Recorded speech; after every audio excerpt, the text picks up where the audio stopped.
Section 4.3, Introduction to Percent. Write the decimal as a percent. Okay, so whenever I'm converting between decimals to percent, I multiply by 100, and then I stick the percent next to it. So I say 0.28, I multiply by 100, okay? And when you multiply by 100, that's the equivalent of moving the decimal place over 2 to the right. Okay, so we end up with 28, and then I stick the percent on there. Stick the percent on there, right? So then we end up with this. Now, if I'm trying to convert a decimal to a percent, same thing again, right? So what I do is I multiply that by 100, and then I stick the percent on it.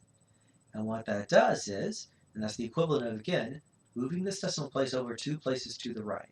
Now, if there's nothing there, what we do is we put a 0. Put a 0 in place. Okay? So what this gives us is a 50, and we stick the percent on it. So how to convert a decimal to a percent. Okay, so let's try the next one.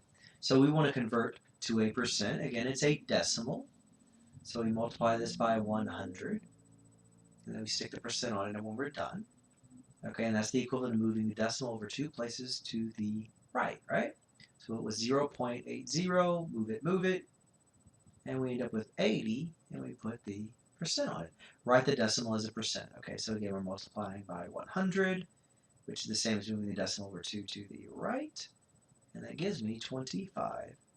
So again, I'm saying 0.25, move it, and we end up with the 25%. So what if I want to convert 0.3 to a percent? Okay, multiply by 100. You just type this in your calculator, by the way, and that would give me 30%. It's the same as saying 0.3, and I move it over 1, 2 to the right. Now, if I have a blank space here, I need to put a 0 as a placeholder, and then that gives me my 30%. Okay, now we can also do it the opposite way, right? So let's say instead I want to convert a percent to a decimal. Okay, decimal. Sorry. Okay, now, if to go from decimal to percent, we multiply by 100 and we stick the percent on it, to go the opposite direction, right? To go the opposite direction, we do the opposite, right? So what's the opposite of multiplication? It's division. So in this case, we are going to divide by 100, and we're going to get rid of the percent. Get rid of it. No more percent. Okay, so what we do is we divide 3 by 100, right? And that gives me 0.03. And I lose the percent. Now, another way of thinking of it is 3% by dividing it by 100. That's the same as me taking that 3, and the decimal point is understood to be right to the right of it. We're going to move it instead of to the right 2 places, we're going to move it to the left 2 places.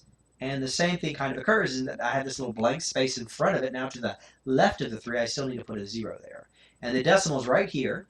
So I'm going to put a 0 in front just to make sure it's explicitly clear. We have 0.03 or 3 hundredths. So 3% is the same as 3 hundredths. Another way to think of that is percent is percenti or per hundred. So 3% is 3 hundredths. It's literally percent per hundred, right? Okay, so let's look at the next one. Convert this decimal, convert to a decimal number. Okay, so again, it's a percent, so I'm trying to convert it to a decimal number. So I'm going to be dividing by 100. So 76% divided by 100 is 0.76 if you're using a calculator. Another way to look at it is there's a decimal understood to be right to the right of this, the 76 to the right of the 6. We move it over 1, 2 places, right, to the left, and then I'm going to put a 0 in front. Okay? Let's try the next one. So we're trying to convert 20% to a decimal. So again, I divide that by 100, and I know that gives me 0.2. You can put a 0 there at the end if you want. Another way of thinking about that is 20%. There's a decimal to the right of that 20. So we move it over 1 to the left, 2 to the left. That's where our decimal ends up. And I put a 0 in the front of it. Okay? Now, the next one says to convert it to a decimal. So I have 75%. I'm converting from a percent to a decimal, so instead of multiplying by 100, I divide by 100, and that gives me 0.75. Okay, so there's a decimal right there. We move it over 1, move it over 2. That's where the decimal ends up, and we put a 0 in front of it, 0.75. Okay, 150%, we divide by 100, and that gives me 1.5. Okay, 150%, the decimal point is to the right of the 0. I move it over 1 to the left, 2 to the left, put it right there. Okay, and that gives me 1.5.